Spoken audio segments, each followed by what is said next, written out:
524장 찬양합니다. 찬송가 524장입니다.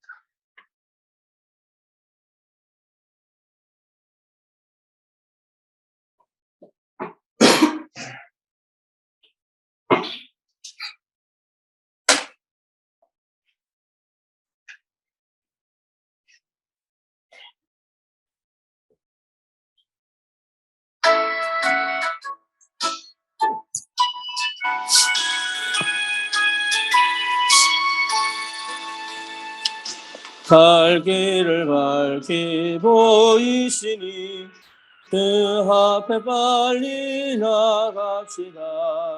우리를 찾는 구주 예수 오더라 하시네. 죄악 벗은 우리 영혼은 기뻐 뛰며 주를 보겠네. 하늘에 계신 주 예수를 영원히 섬기리. 우리를 오라 하시는 말 기쁘게 듣고 순종하세. 구주를 믿기 지체 말고 속속히 나가세. 죄악 벗은 우리 영혼은 기뻐 뛰며 주를 보겠네. 하늘에 계신 주 예수를 영원히 섬기리. 주 오늘 여기 계시오니 나와서 주의 말씀 듣세. 듣기도 하며 생각하니 참 진리시로다. 죄악 벗은 우리 영혼은 기뻐 뛰며 주를 보겠네.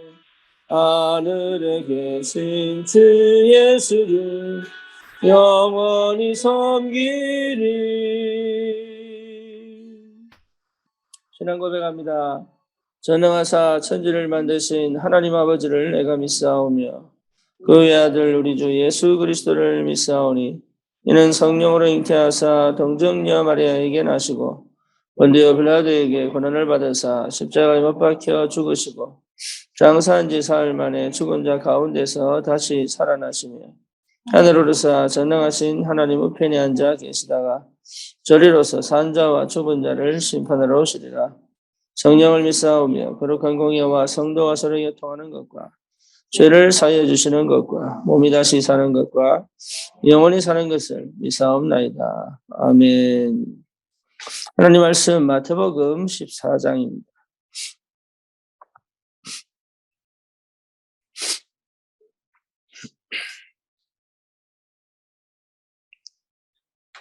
마태복음 14장 22절에서 33절까지.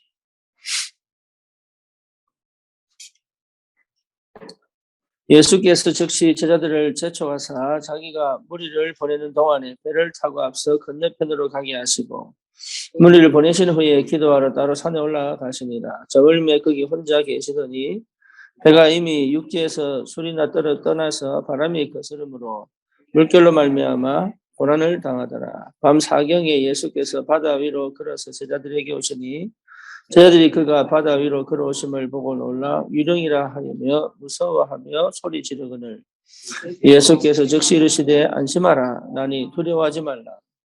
베드로가 대답하여 이르되 주여 만일 주님이시거든 나를 명하사 물 위로 오라 하소서 하니 오라 하시니 베드로가 배에서 내려 물 위로 걸어서 예수께로 가되 바람을 보고 무서워 빠져가는지라 소리질러 이르되 주여 나를 구원하소서 하니 예수께서 즉시 손을 내밀어 그를 붙잡으시며 이르시되 믿음이 적은 자여 왜 의심하였느냐 하시고 배에 함께 오름에 바람이 그치는지라. 배에 있는 사람들이 예수께 절하며 이르되 진실로 하나님의 아들이소이다 하더라. 아멘. 이 사건은 예수님이 그 배에 있는 제자들에게 밤 사경에, 그러니까 거의 새벽이죠. 그 새벽에 예수님이 물 위로 걸어서 제자들에게 오는 장면입니다. 그때 두려워 떠는데 베드로가 예수님께 말씀을 하죠. 저도 무리를 걸을 수 있는지. 그때 예수님이 베드로가 물 밖으로 나와서 걸을 수 있도록 하십니다. 그때 이제 바람이 더 크게 불고 파도가 있는 것을 보고 베드로가 무서워 갑자기 예수를 보고 걷다가 갑자기 파도가 보이고 바람이 보인 거죠. 그러면서 물속으로 빠져 들어가는 그 장면에 주여 나를 구원하소서. 그때 예수님 하신 말씀 뭡니까? 손을 내밀면서 하신 말씀이 믿음이 적은 자요. 왜 의심하였느냐. 주님 바라보다가 바람을 보고 물결을 보니까 빠져가는 거죠. 베드로가 지속적으로 주님을 바라봤다면 그런 일이 없었을 텐데 굉장히 중요한 장면입니다. 그때 베드로가 한 고백이 배에 있는 사람들이 예수께 절하며 이르되 진실로 하나님의 아들이십니다. 그렇게 고백을 하죠. 역사를 보고 고백하는 것도 중요하지만 저와 여러분들이 정말로 성령 안에서 믿음으로 고백한다면 더 큰 응답과 은혜가 있겠지요. 오늘 제목이 나의 것이 아닌 다른 세계. 다른 세계 속에 있다면 반드시 응답을 받게 됩니다. 그 다른 세계가 딴 게 아니죠. 하나님의 나라. 그 말이죠. 그래서 실제로 언제 우리가 하나님의 나라를 누리느냐. 그거죠. 내게 그리스도가 어떻게 보이느냐가 전부 다입니다. 그래서 구약 이야기는 끊임없이 그리스도가 오실 것이다. 신약은 뭡니까? 그 그리스도가 오셨다. 그래서 모든 초점이 신약도 구약도 이스라엘의 역사도 그리고 세상의 역사도 전부 그리스도에 초점을 맞추고 있어요. 그래서 우리가 그리스도를 바라본다면 이미 우리는 하나님 나라의 축복을 누리게 됩니다. 그렇다면 사실은 문제될 게 하나도 없죠. 그렇죠. 근데 그리스도가 안 보이니까 그리스도가 그리스도의 초점이 가 있지 않기 때문에 계속적으로 문제가 오는 거예요. 근데 우리가 이게 분명하게 하셔야 됩니다. 저도 마찬가지인데 문제가 오고 사건이 터지는 이유는 딴 게 아니거든요. 내가 실수하거나 내가 잘못하거나 내가 무능하거나 내가 실력이 없거나 그게 절대 아니에요. 그게 흑암의 역사입니다. 흑암의 역사. 그래서 사단 나라예요. 그러니까 흑암의 역사 때문에 결국은 무너지는 거지 내가 실력이 없고 무능해서 그런 게 절대 아니라. 그런데 우리는 내가 잘못해서 그런 줄 착각하게 만든다. 사단은 절대 우리를 속이는 거지. 하나님이 우리를 실패시키려고 무능하게 만들기 위해서 그렇게 만드는 게 아니에요. 사단의 역사입니다. 사단의 나라. 그러니까 사단의 나라가 안 보이면 사실은 답이 없는 거죠. 그 사단의 나라가 결국은 뭡니까? 강대국에게는 엄청난 보이지 않는 고급진 우상과 사상과 그리고 뭡니까? 영적인 사실들을 가지고 완전 문화를 장악해버리고 후진국에서는 뭐요? 우상과 또 뭡니까? 여러 가지 진짜 이게 후진 종교를 통한 접신과 점수를 통한 실제로 그 문화를 가지고 완전히 무너뜨려 버리죠. 심지어 학문 속에도 들어가 있습니다. 여러분 진짜 이 철학 속에도 들어가 있고 여러 가지 과학 속에도 이 사단의 나라의 역사들이 들어가 있어요. 그것을 그래서 정확하게 볼 줄 알아야 돼요. 사단의 나라. 우리를 끝까지 실패시키는 것이 사단 나라입니다. 그러니까 흑암의 역사예요. 그렇죠. 그런데 우리가 가지고 있는 기준과 수준은 뭐냐? 세상 나라예요. 세상 나라. 그래서 가장 민감한 게 뭡니까? 의식주 아닙니까? 의식주. 그게 기준되어 있고 그게 수준되어 있으니까. 그러니까 의식주 문제가 걸려 있으면 희한하게도 뭐죠? 믿음 뭡니까? 기도 순식간에 없어져 버려요. 의식주 문제가 딱 들어가고. 심지어 뭐죠? 그리스도를 가장 가치 없게 만들었거든요. 문화 자체가. 사람들의 말이나 행동이나 그 힘이나 그 능력이요. 그리스도를 안다는 것 자체에 대해서 굉장히 무시하고 멸시하고 비웃고 그렇게 되는 거예요.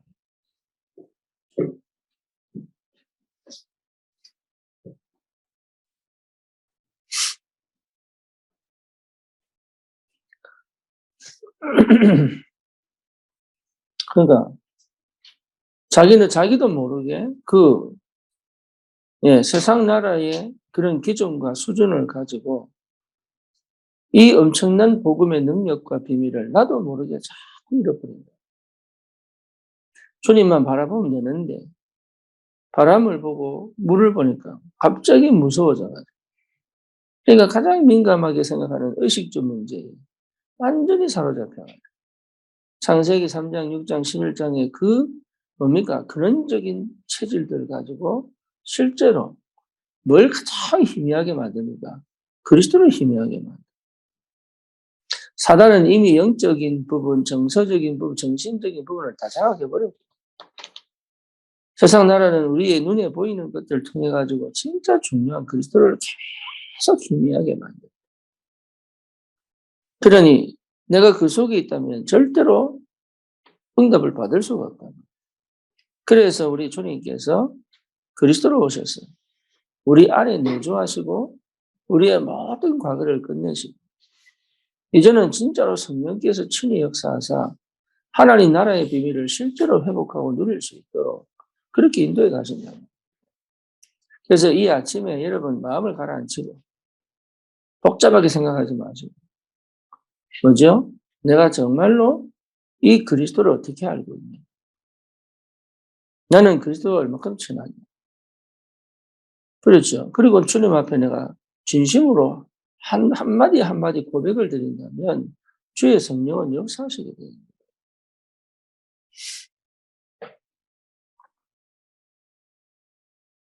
그러면 분명하게 하나님 은혜가 임합니다.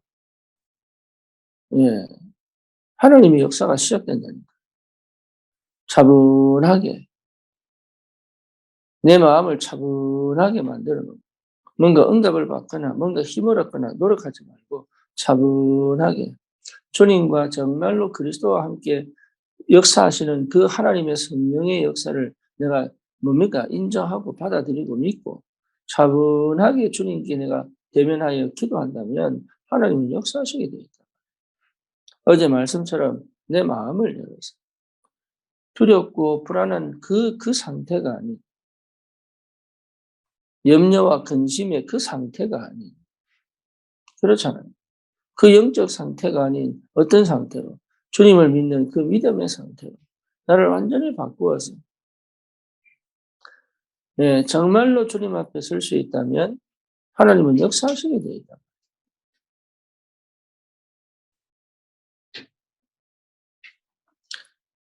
그 응답이 이 아침에 있기를 바랍니다. 다른 게 필요한 게 아니에요. 정말 우리 인생의 문제가 사단의 문제예요. 정말 눈에 보이지 않는 흑암의 역사가 맞다면 정말 우리가 그리스도 안에 있다는 것 자체가 응답의 시작입니다. 그게 발견되어야 됩니다. 그리고 내 전 인격이 거기에 반응할 줄 알아요. 그리고 그 믿음이 회복되어야 돼요. 그리고 그 하나님의 능력이 무엇인지를 내가 알아간다는 것이 큰 축복입니다. 그래서 위기의 때에 주님의 손을 붙잡고 그렇잖아요. 베드로가 주님 손을 내밀어서 붙잡으시면 믿음이 적은데 왜 의심하는가? 결국은 그 문제거든요. 결국은 그리스도가 없는 게 아니라 그리스도를 실제로 안 믿고 있다. 그렇죠. 그리스도 안에서 주시는 참 평안과 은혜가 뭔지를 모른단 말이에요. 그래서 진짜 하나님이 그 마음을 내 동기, 내 방법, 내 생각, 내 전략, 내 방식 다 내려놓고 주님만 바라본다는 게 뭔지 이 집중의 축복이 뭔지를 안다면 하나님은 역사하시게 되어 있습니다. 오늘도 여러분 속지 마세요. 상황에 속지 마시고 환경에 속지 마세요.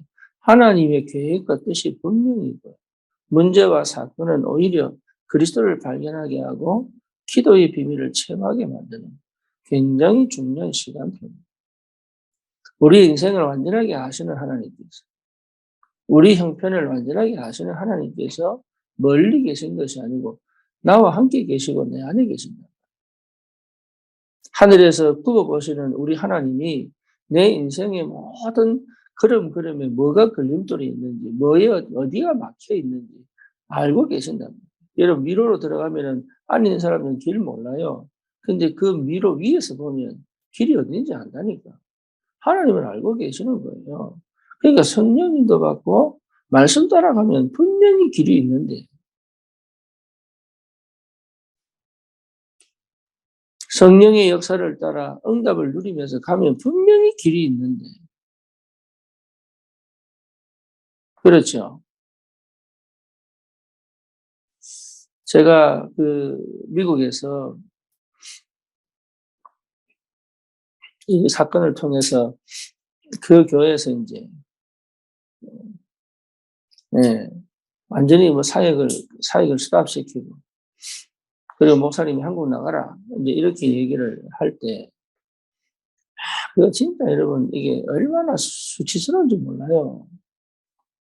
거기다가 제가 한국에 가서 살 집이 없잖아요. 그러니까 우리 부모님 집에 얹혀 살아야 된다. 근데 내가 생활비가 있으니까 뭐가 있습니까? 거기도 우리 부모님 은퇴했죠. 그러니까 경제적으로도 이게 당신들 한 달 생활비 외에 더 나가게 생겼잖아요. 더. 근데 그 얘기를 크게 안 하시더라고요. 근데 문제는 뭐냐면 그게 결국 현실로 터져버린 거예요. 그때 당시에 제 마음은 참 많이, 예, 이게 내가 왜 이렇게 살아야 되나. 그때 2006년도인데 그 2006년도 그 제 마음에 참 이게 이걸 더 해야 되나 말아야 되나 여러 가지 생각들이 쫙 펼쳐지는 그때 제 상태가. 그러니까요. 가만히 지금 돌아보면 이게 분명하게 하나님이 일하시는 게 있는데 그때는요 캄캄한 거예요. 누가 도와줄 사람도 없지요. 내가 의지할 사람도 없지요. 그러니까 막 어떻게 보면 오기로 버티는 거예요. 오기로.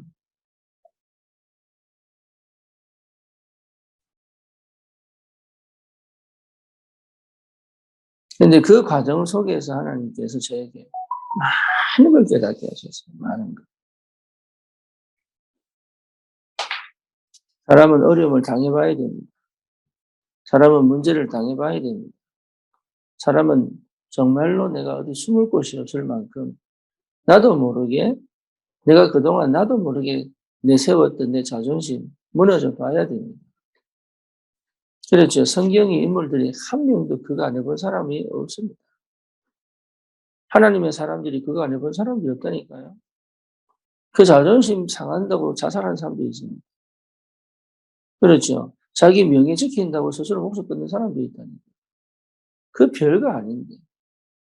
그 비참함 속에 들어가기 싫어서 죽으려는 사람도 있다니까요. 그 별거 아닌데. 보고 말고 나니까 그게 아무것도 아닌데. 참. 저와 여러분들을 얼마나 사랑하시느냐. 그리스도만 남겨두시는 거. 하나님. 이게 얼마나 감사한지. 거기서 시작하라. 그리스도로 시작할 수 있는 은혜를 주셨다는 게 그게 기적이요. 그게 축복입니다. 그러니 하나님의 나라의 비밀이 이미 이제 우리의 배경이 되는 거예요. 이제. 더 이상 흑암의 역사할 수 없고, 더 이상 의식주 문제가 따라올 수밖에 없는. 내가 막 노력해서 막 찾아내고 막 얻어내고 이런 게 아니라 하나님이 딱 예배해 놓으시고. 그래서 뭡니까? 나는 말씀의 능력과 기도의 비밀과 성령의 역사를 따라 보좌의 축복을 가지고 내가 정말로 하나님이 있는데 그리스도 안에 언약 안에 있는데 하나님은 역사의 가시을 맛보셔야 된다. 인본주의 할 필요가 없고 처세술 할 필요가 없고 그렇죠. 내 마음에 살아남기 위해서 막 불안하고 긴장하고 할 필요가 없을 만큼. 다른 사람 눈치 봐가면서 살아야 될 이유가 없을 만큼. 내 하나님 앞에 서면 되는데 사드락 메삭 아벳느고가요. 왕이여 그럴 필요 없습니다. 내가 항상 섬기는 하나님이 나를 구원하실 것입니다. 그리 아니하실지라도 나는 왕의 신상에 절하지 않겠습니다. 그게 그냥 나오는 고백이 아니에요. 오기가 아니라니까요. 그게 진짜 사드락 메삭 아벳느고가 누렸던 정말 그리스도의 비밀이에요.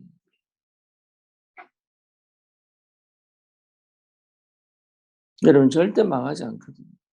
절대 실패하지 않거든요. 그런데 그리스도께 초점이 안 맞춰지면 그때가 무너지는 시간. 그렇죠. 이스라엘 백성이 애굽으로 들어갈 때는요. 축복받으면서 들어갔답니다. 영광 받으면서 들어갔어요. 심지어 바로에게 야곱이 안수했다니. 그럼에도 불구하고 왜 노예가 되느냐? 이유 하나입니다. 그리스도의 언약에 초점을 잃어버린 거예요. 뭐 때문에? 너무 풍성해졌어요. 사단은요 아주 교묘합니다. 사단은 우리가 어디에 걸려 있을 줄 압니다. 사단. 어느 부분을 건드리면 망할 거라는 거 알아요. 그래서 좋을 때 역사 안 합니다. 오히려 놔둡니다. 왜? 그래서 놓쳐버릴 거니까. 그리스도 놓치는 게 망하는 것의 시작이에요. 그리스도 놓치는 것이 실패의 시작이에요. 그리스도 놓치는 것이 사실은 여러분 모든 걸 잃는 겁니다. 그리스도 발견하고 거기에 초점 맞춘 것이 그것이 여러분 진짜 시작이요 전부다입니다. 이런 비밀을 아는 중직자, 산업인 이런 비밀을 아는 렘넌트가 일어나야 됩니다. 오직 그리스도. 저는 이번에도 느꼈습니다. 어느 목사님과 대화하면서요. 그리고 그 목사님의 말 속에서 말씀하시는 대부분의 이런 참 목회자들의 그 상태, 결국은 그런 거구나. 응답을 다 받아놓고 결국은 그런 거구나. 축복을 다 받아놓고 결국은 그런 거구나. 결국은 그런 거예요. 우리는 변질되지 않는 그리스도의 삶. 그죠? 처음부터 그리스도여야 돼요. 사실은 변질된 게 아니지. 실제로 그리스도로 시작해 본 적이 없는 거죠. 저와 여러분이 주신 축복입니다. 저는 우리 교회를 통해서 하나님 하신 일이 분명히 있다고 믿거든요. 그리고 전 교회가 그리스도 하나만으로 끝나버려야 돼요. 이제는 더 이상 교단 싸움하는 시대가 끝났습니다. 옛날에는 장로교인이 교회를 떠나도 장로교로 갔어요. 감리교인들은요, 교회를 떠나도 감리교로 갔다니까요. 근데 이제는요, 감리교에 있던 사람이 장로교 가고 장로교에 있던 사람이 순복음 가고 막 이럽니다. 이제 교단 시대가 끝났습니다. 그리스도의 사람이 일어나야 될 시간표가 된 거예요. 그러니 정말 저와 여러분들이 그리스도로 하나 된다면 끝난 겁니다. 진짜 중요한 응답의 사람들이에요, 여러분들이. 그리고 올바른 시작에 문을 열 수 있는 사람들이에요.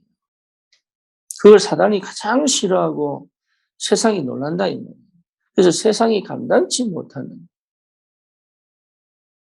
그 응답의 주역으로 하나님이 부르셨다면 그 시작을 할 수 있도록 전무후무한 역사를 이루어 가시도록 하나님이 그 역사의 문을 여신다. 그래서 뭡니까? 내 마음과 생각을 열어 뭐죠? 그리스도 한 분만으로 끝내버려요. 그 집중이 있다면 역사는 일어나게 되어 있습니다. 그렇죠. 가장 편하고 가장 자유롭고 가장 행복한 것. 그리고 가장 힘이 있는 것. 그리스도. 그게 다른 게 안 붙도록.